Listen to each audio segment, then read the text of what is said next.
मैं आप लोगों को मैं दिल्ली से आई हूँ दिग्विजयी दिलाने के लिए, हिम्मत के लिए।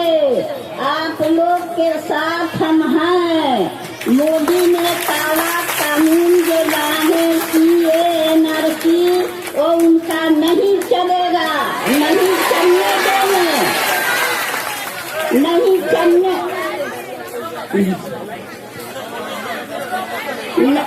नहीं चलने देंगे। उनको ये लाने की जरूरत क्या है?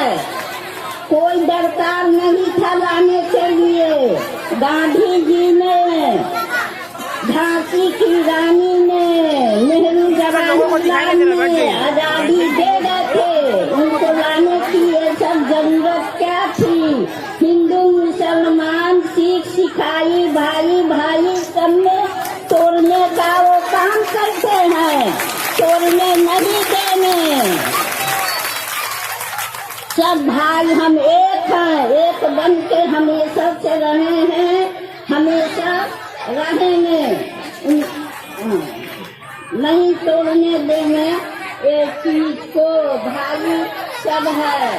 1947 में जो हुआ था वो मेरा बाप दादा लड़ा था। झांसी की रानी जो थी वो घोड़ा पर चढ़ के तलवार लेकर के अपनी कुर्बानी करके देश को आजाद किया था। इसी तरह मैं हूँ आसमा खातून पैदल चढ़ के